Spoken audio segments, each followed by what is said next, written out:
L'identification du potentiel des collaborateurs au sein de son entreprise est primordiale. Cela permet de fidéliser d'un côté ses employés et d'un autre côté de gagner en compétitivité. Avec nous aujourd'hui, M. Olbser, directeur général et consultant senior. Monsieur Olbser, bonjour. Merci d'avoir répondu présent à notre invitation. Première question, Monsieur Olbser. Est-ce que tous les collaborateurs méritent d'être développés avec le même niveau d'investissement? Excellente question. D'abord, merci pour m'accueillir. En fait, votre question a deux tranches. Est-ce que tous les collaborateurs méritent d'être développés? Oui. Tous les collaborateurs méritent d'être développés. Est-ce qu'ils méritent d'avoir le même type d'investissement, le même programme, la même intensité? Peut-être pas. Parce qu'en fait, l'énergie de développer des personnes n'est pas une énergie qu'on peut avoir disponible dans une entreprise qui peut être facile, et d'un. Et de deux, ça a un vrai coût, c'est très cher. Et trois, l'organisation doit être préparée pour ce type de développement. Donc, d'une manière générale, et pour répondre à cette question, je dirais que les personnes qui sont identifiées comme des potentiels, les personnes qui sont considérées comme la crème de cette entreprise, forcément drainent une énergie de développement, un investissement de développement qui est forcément plus important que, on va dire, développer les gens pour mieux faire leur travail, développer les gens pour se sentir mieux dans ce qu'ils font, leur permettre d'avoir des opportunités d'ouverture d'horizon, qui est aussi une forme de développement. Donc voilà, si ça répond à votre question, parfait. Le développement de ces personnes, pour toutes les personnes, c'est plus que recommandé.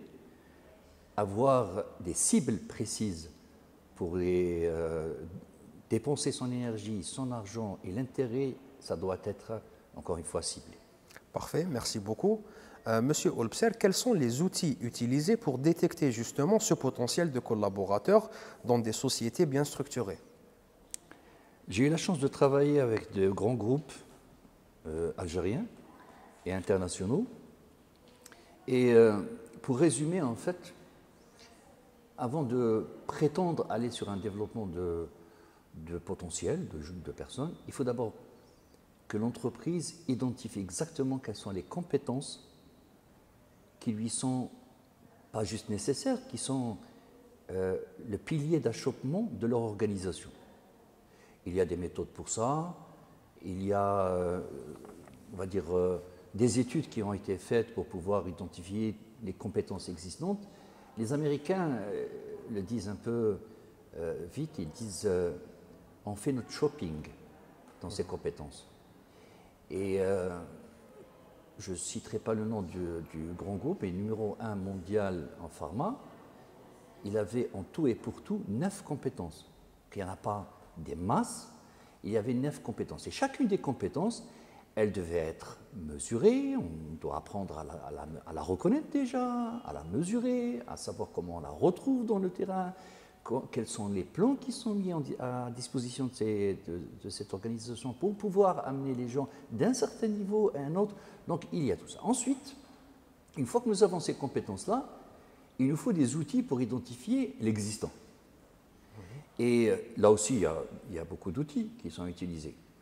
Et il y a le 360 degrés qui détermine en fait toutes les attentes de ces personnes, de savoir où est-ce qu'ils sont dans leur projection et leur engagement.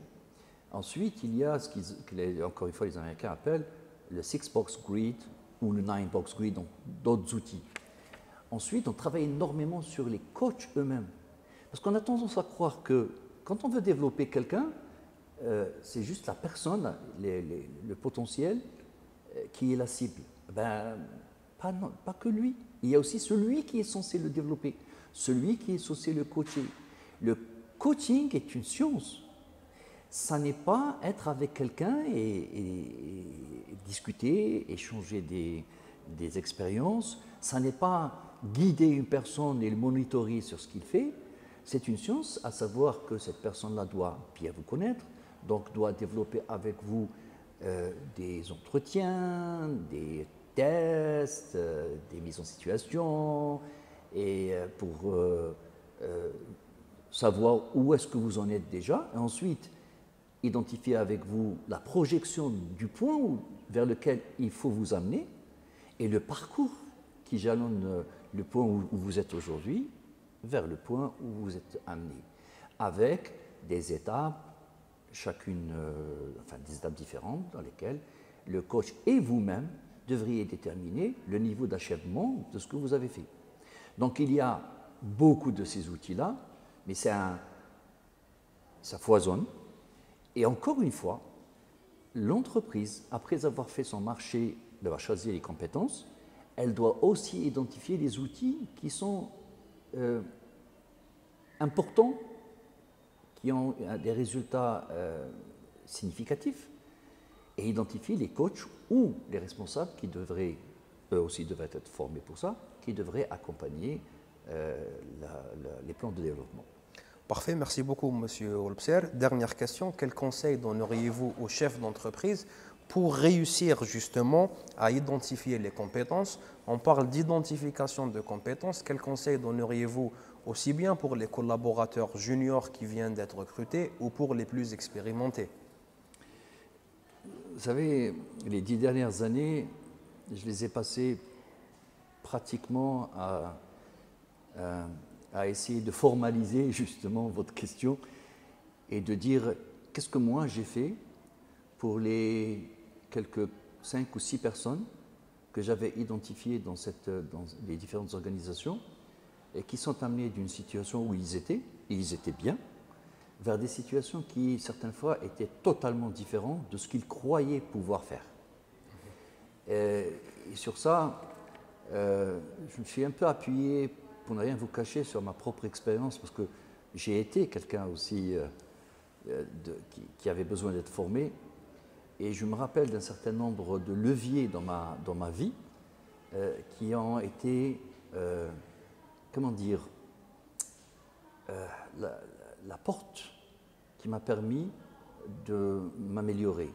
Et je me rappelle qu'un jour, je partage avec vous cette anecdote, un jour où j'avais 23 ans, et j'étais nouvellement recruté dans une grande entreprise publique, et je reportais à un directeur qui avait la réputation d'être dur, direct. Les gens disaient de lui, mais à tort, qu'il était un despote.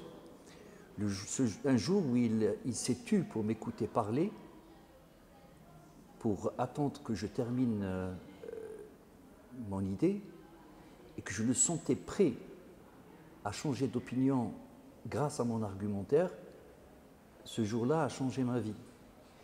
Parce que, je l'ai appris beaucoup plus tard, je commençais à acquérir une compétence que les Américains, j'aime bien les citer parce qu'ils sont assez très en avance, une compétence que les Américains appellent le self-awareness.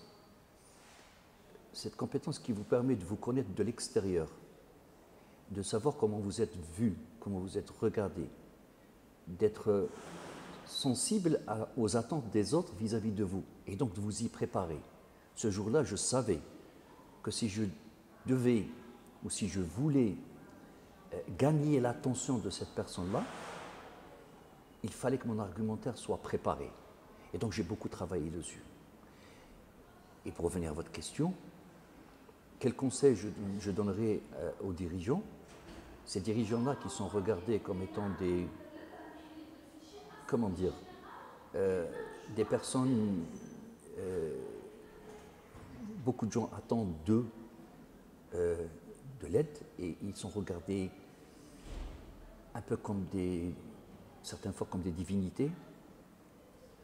Ces personnes, le premier conseil, c'est d'écouter, de prendre du recul sur les personnes qui travaillent avec eux et de les regarder avec un angle de vue différent pour dire est-ce qu'il n'y aurait-il pas moyen que cette personne-là soit, comment dire, différent, et le mettre en situation.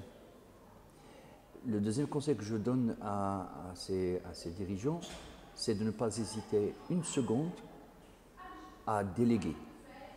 Quitte à ce que la délégation soit un peu dure, avec beaucoup de responsabilités, mais d'accepter une marge de risque avec les personnes qu'ils considèrent comme importantes dans leur organisation et de leur laisser prendre ce risque.